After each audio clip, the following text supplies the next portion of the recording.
Je sais, drôle de façon de commencer ce nouveau vlog, mais je suis la Jenny du montage. La preuve en est, je suis en train de monter la fin de cette vidéo et clairement, j'aimais pas du tout l'introduction. Donc, je voulais pas attendre demain pour pouvoir la terminer et on n'attend pas que tous les feux soient ouverts pour se lancer.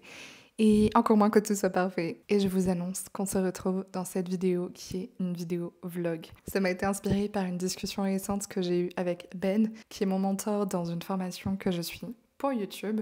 Il m'a soufflé cette idée, c'est pas tombé dans l'oreille d'une sourde, et je vous emmène avec moi pour quelques jours. C'est un vlog qui est dédié à une journée type avec moi entre le travail, les séances de coaching et du bon temps pour prendre soin de moi et être inspirée. Et puis finalement, à la fin de la vidéo, j'ai été inspirée pour vous parler de mon parcours pro. Donc restez bien jusqu'à la fin, j'espère qu'elle va vous plaire et on se retrouve avec la suite. J'avais fait une vidéo d'affirmation que vous pouvez déjà retrouver sur ma chaîne YouTube, c'est sur réduire le calme, le stress et l'anxiété. Et en fait, j'ai un groupe Facebook avec mes amis magiques. C'est un collectif de thérapeutes qui sont en France et au Canada. Et en fait, je leur avais envoyé la vidéo avant qu'elle sorte. Karine, elle me dit « Je me suis endormie avec tes affirmations et ça m'a fait beaucoup de bien, merci. » Je suis trop contente, je suis trop touchée. Hello! Tu me diras si tu as un objectif particulier pour la séance aujourd'hui ou si tu as envie qu'on continue là-dessus.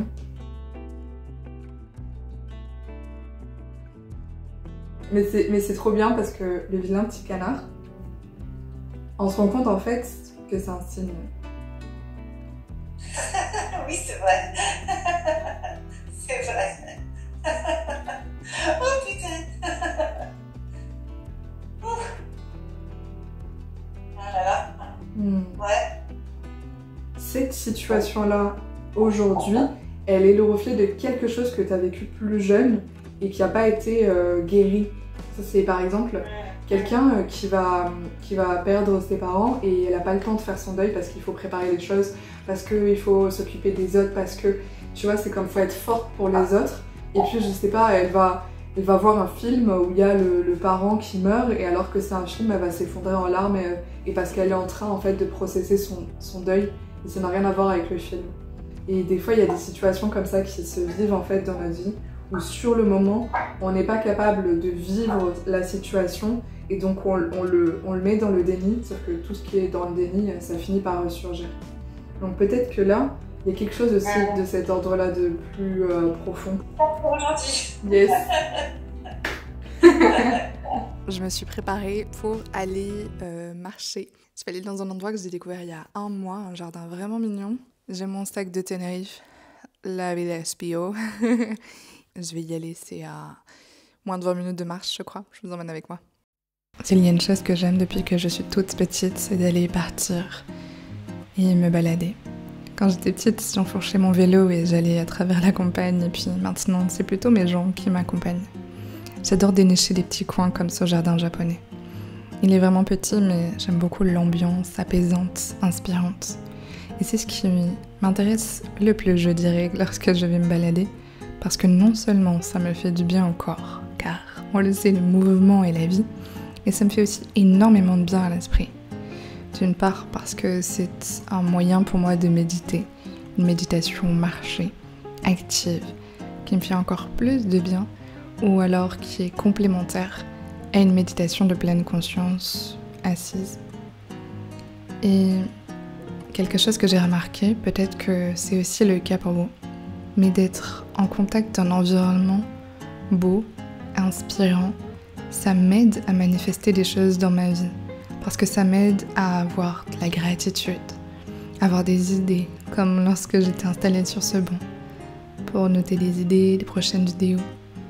Et comme je suis un vrai tournesol, je me mets toujours face au soleil. Alors, pour moi, c'est vraiment précieux. Ça fait partie de ma routine, se balader. Je viens de rentrer de ma balade, ça m'a fait beaucoup de bien. Et là, il est même pas 4 heures. Ah, mais bientôt quand même. Il est 4 heures moins 8. Là, je suis en train de me faire mon goûter. C'est une tranche de pain demi-grillé avec de l'avocat, un demi-avocat. J'adore en fait prendre des goûters salé. Ne me demandez pas pourquoi. Quand j'étais petite, des fois, ça m'arrivait de manger du maïs directement comme ça dans la boîte de conserve. Et c'est pareil, le matin, au petit déjeuner, je prends des tartines avec, en général, c'est plutôt du fromage de chèvre et du miel. Ça, pour moi, c'est trop bon. Et vraiment, c'est quelque chose que j'ai appris en naturopathie que le matin, eh bien, c'est important de manger des protéines et des lipides. Donc typiquement, si vous faites du pain avec une tranche de poulet et du fromage et du miel avec, je sais pas, 2 noix du Brésil ou quelques amandes, et vous avez le petit déjeuner idéal. Juste mon petit goûter. Et après, je pense que je vais me mettre à commencer le montage de cette vidéo.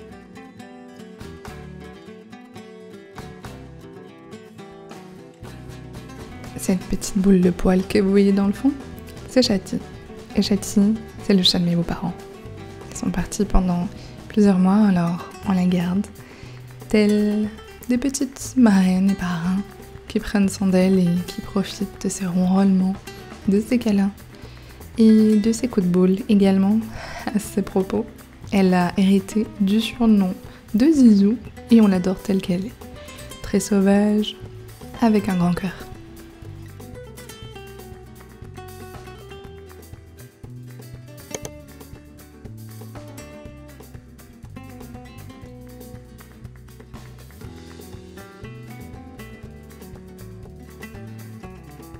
Hier, j'ai commencé à vous partager sur mon parcours professionnel et finalement, j'ai beaucoup trop parlé. Du coup, je voulais la refaire en beaucoup plus simple.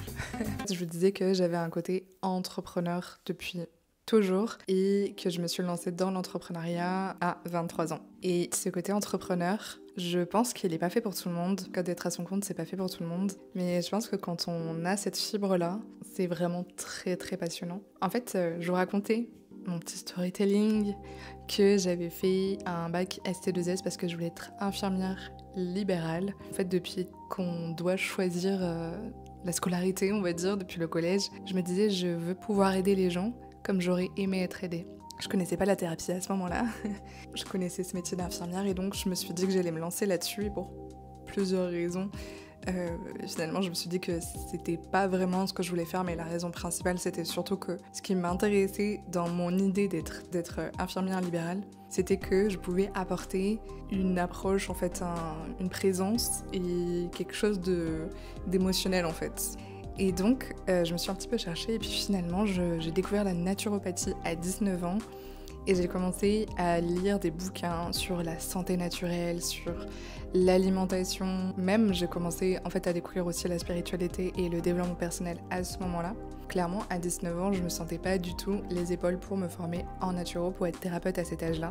Et donc, je me suis formée pendant 1 an à la naturopathie. C'était une année très intensive et très formatrice. Tout le monde, alors aujourd'hui je vais vous parler des écoles, des études de naturopathie, à savoir que je suis à l'école Euronature à Toulouse et ensuite je me suis formée aussi à la thérapie intuitive en février ou mars 2020 et je considère que je me suis vraiment lancée à mon compte en mars 2020.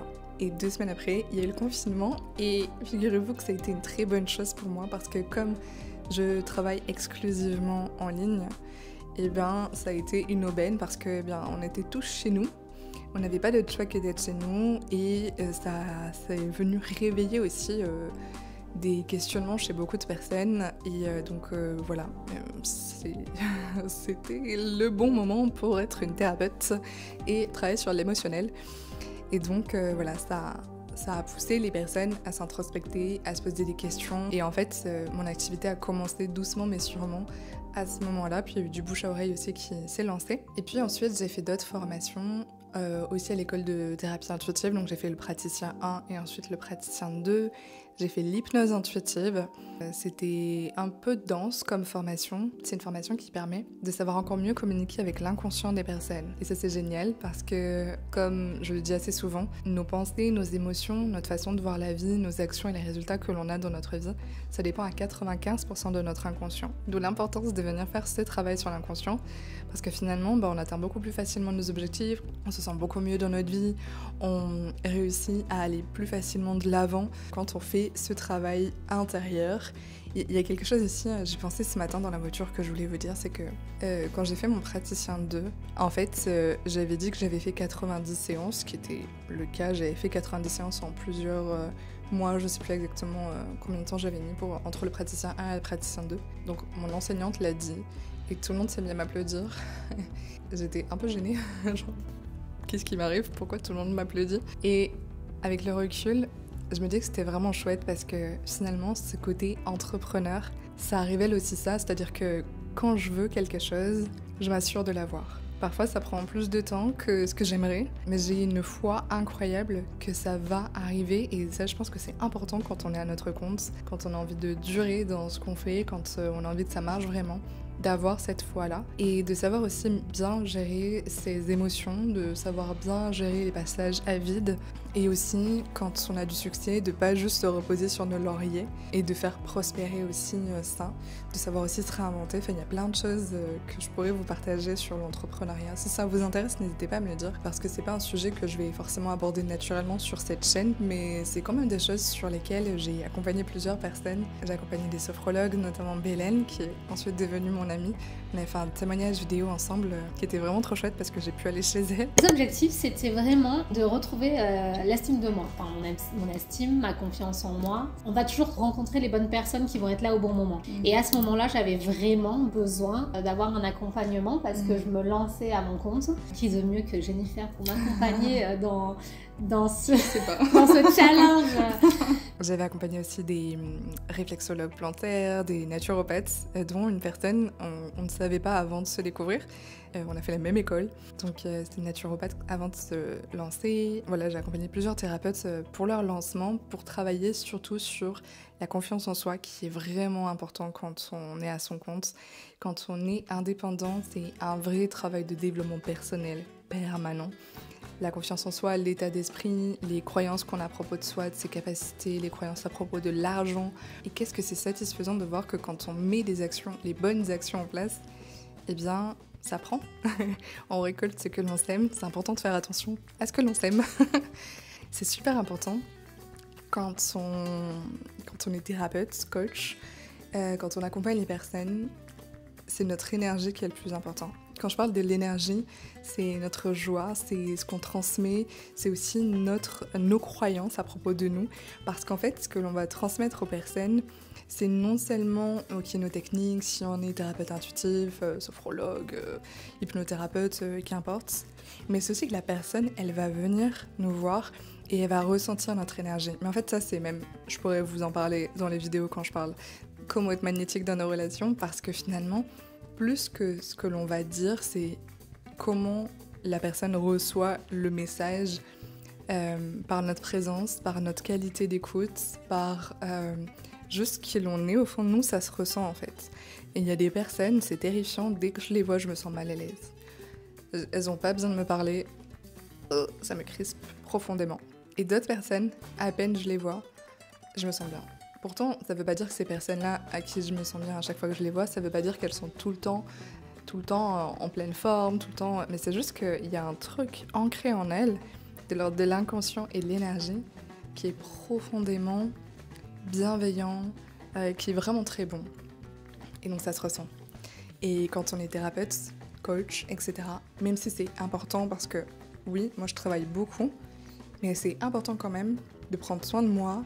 Et même si c'est des petits moments, ça je le dis souvent aussi à mes coachés, même si c'est des petits moments dans votre journée, prenez ces petits moments pour vous recalibrer sur ce que vous avez vraiment envie, sur votre vision, sur prendre du temps pour relâcher la pression, parce que c'est vite monter le cortisol et l'adrénaline dans le corps, hein, donc faire en sorte de pouvoir redescendre cette pression-là, pour avoir plus de créativité et se sentir bien, parce que la vie c'est pas un sprint, et quand on est tout le temps à fond, ça vient peut-être cacher quelque chose ici, mais c'est aussi que finalement, on se sent drainé et ça fait des montagnes russes et ça, on n'en veut pas.